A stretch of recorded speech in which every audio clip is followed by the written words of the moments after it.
ये है भारत की संस्कृति। ऐश्वर्य को, इतनी बड़ी संपत्ति को फुटबॉल बना दी दोनों भाइयों ने।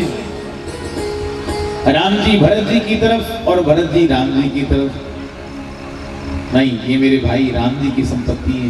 राम जी कहते हैं नहीं नहीं, ये मेरे भाई भरत की संपत्ति है। बताइए, ये है भारत की संस्कृति। और इधर रनिवास में खबर मिली, मोरनी की तरह रानियां नाचने लगी। अवध के बच्चे बच्चे की जुबान पर केवल एक ही बात है कि काली लगन भली के तीक बारा, पूजी विधि अभिलाषु हमारा, कनक सिंहासन सिय समेता, बैठे राम होई चित चेता, सकल कहीं कब होई काली, विघन मनावही देव कुचाली, इनहि सुहाई अवध मनावा, जोर ही चलते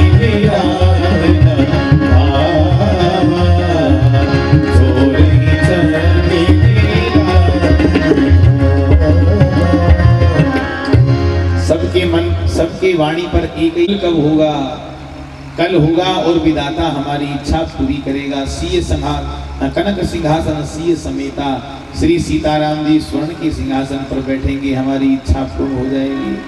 अवध में बधाइयां गाई जा रही, उत्सव मनाया जा रहा है और आकाश में देवताओं को अवध का उत्सव जला रहा है।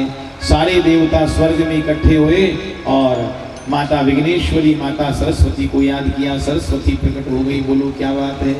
देवताओं ने कहा, मां आप कोई ऐसा काम कीजिए कि कल राम राजगद्दी पर ना बैठ पाए और राम जी वन में चले जाएं।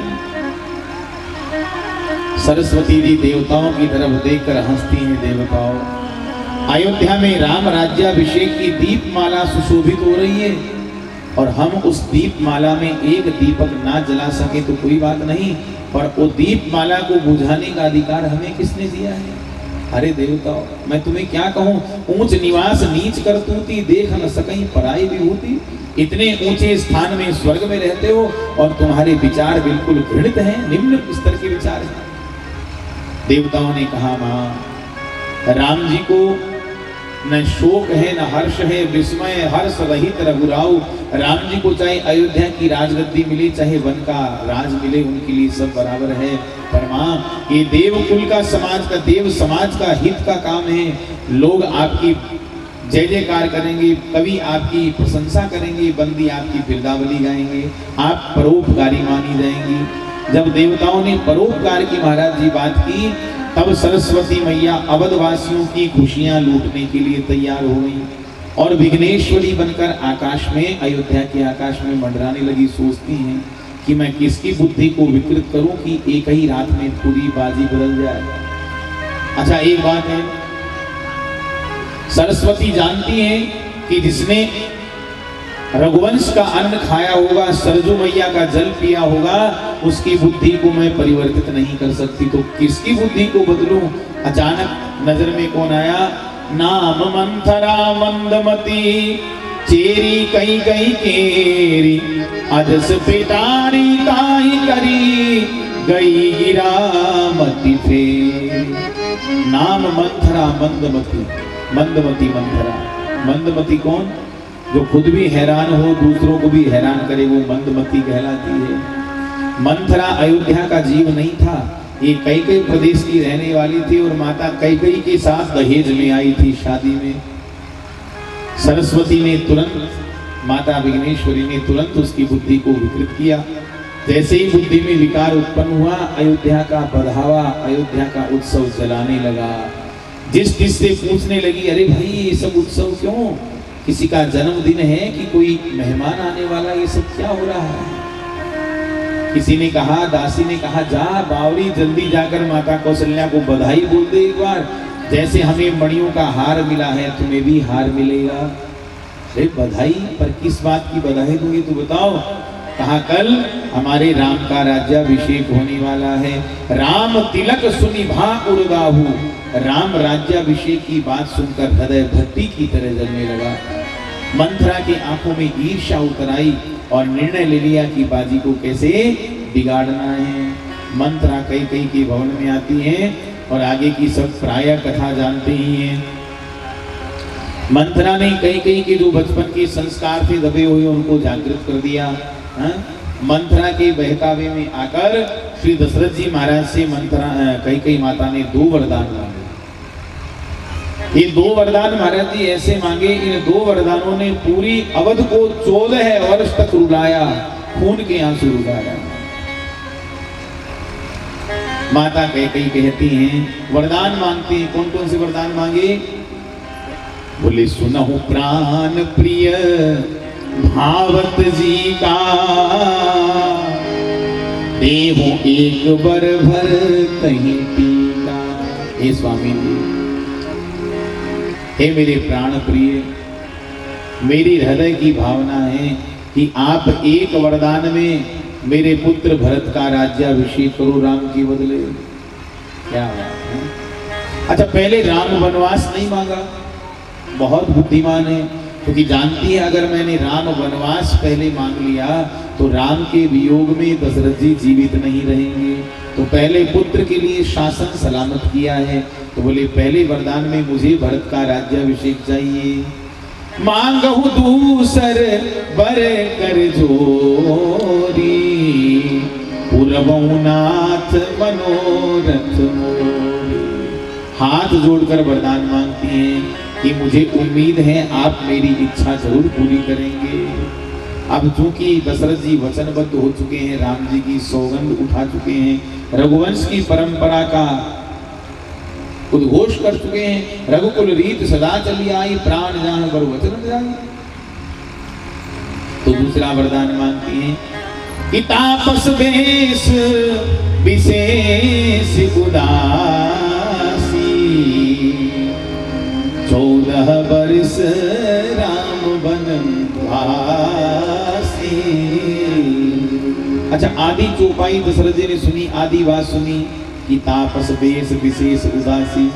तो दशरथ जी ने सुना, सोचा कि शायद कैकेयी ये कहना चाहती हैं कि आप भरत को राजगद्दी सौंप कर तापस वेश, तपस्वी का वेश, मुनियों का सा वेश धारण कीजिए और उदासीन व्रत लेकर तपोवन में जाकर तप कीजिए। तो दशरथ जी को कोई फर्क नहीं पड़ा, पर जैसे ही आगे की आधी बात कान में पड़ी, 14 वर्ष राम वनवासी, राम वनवास की बात जैसे ही कान में पड़ी, जैसे सिंह की गगनभेदी गर्जना सुनकर वृद्ध हाथी थरथर कांपने लगता है, उसी प्रकार बूढ़े दशरथ जी थरथर हाथी की तरह कांपने लगे।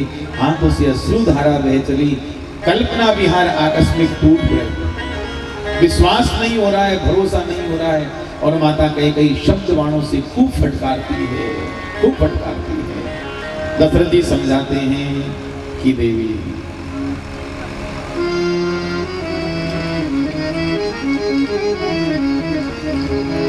मोरे भरत राम दुइया की, सत्य कहूँ करी शंकर साखी। कैकेयी, तो राम भरत में भेद बनकर, राम और भरत मेरे 2 नेत्र हैं, मैं शिव जी को साक्षी करके शिव जी की शपथ खाकर कहता हूँ, और तुझे भरत की राजगद्दी की इच्छा है तो मैं अति शीघ्र भरत को राजा बना दूंगा। देखना, राम सुनेगा तो राम बहुत खुश होगा। पर देवी, राम वनवास किस लिए, जरा सोच। अवध के शत्रु भी जिस राम की प्रशंसा करते थकते नहीं है, उस राम को वनवास क्यों? मांग मांग अब देऊं, मांग माथ अब ही देऊं तो ही, राम बिरह जनि मार सिमोही। एक कैकेयी, तो मेरा मस्तक मांग ले, मैं अपना मस्तक काट कर दे दूंगा, पर राम के विरह में मेरी मृत्यु हो जाए ऐसा काम मत कर। माता कैकेयी दृढ़ बन गई, दशरथ जी समझ गए ये वचन से हटने वाली नहीं है, तो कह दिया ठीक है, अगर तू तेरे वचन को छोड़ नहीं सकती तो ठीक है कैकेयी, आज से तेरा मेरा संबंध समाप्त। अब तू एक शब्द अपने मुंह से मत बोलना और मुझे अपना चेहरा मत दिखाना। दशरथ जी कांपते हुए खड़े हुए और अभी सूर्य भगवान उदय नहीं हुए हैं। राजभवन के झरोखे से झांक कर उदय न हुए सूर्य की तरफ हाथ जोड़कर रोते हुए कहते हैं, हे सूर्य नारायण,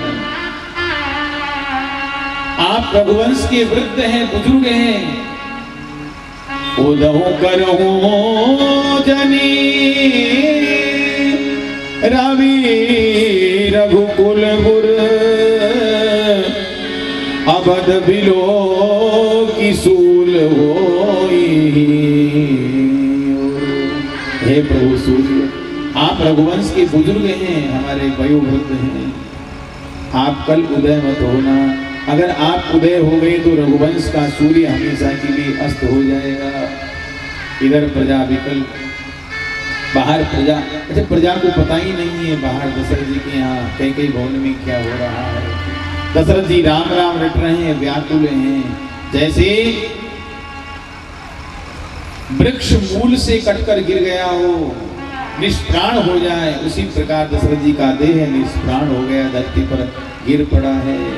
राम राम राम रट रहे हैं। सज्जनों, संसार में अगर रटने लायक कोई नाम है तो वह राम जी का नाम।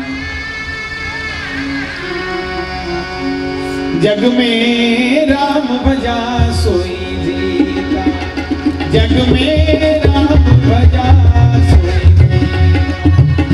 जग में राम भजा सोई जीता, जग में राम भजा सोई, राम भजा सोई जीता,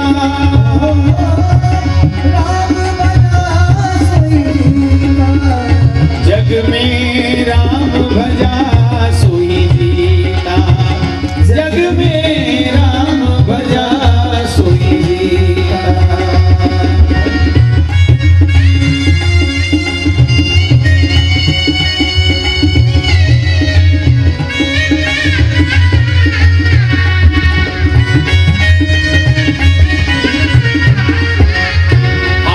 सुमरनी बगल कतरनी बड़ी आए भागवत गीता हो, हाथ सुमरनी बगल कतरनी बड़े भागवत गीता,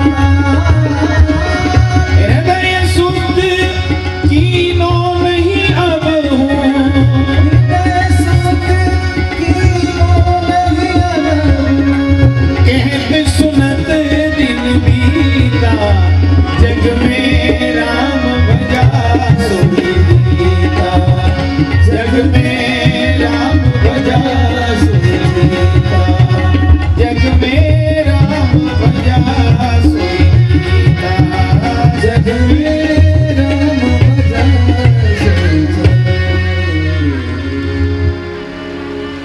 द्वार भीर सेवक सचिव उदित रवि देखी, जागे हूँ अब हूँ न अवधपति कारण कवनो विशेष। अवध की प्रजा राजभवन के बाहर खड़ी है, सूर्य भगवान उदय होने को तैयार हैं, पहली किरण धरती पर पड़ी। प्रजा सोचती है पछिले पहर भूप नित जागा, पछिले पहर भूप नित जागा, पछिले पहर भूप नित जागा, पछिले पहर भूप नित जागा, पछिले पहर भूप नित जागा। आज हम ही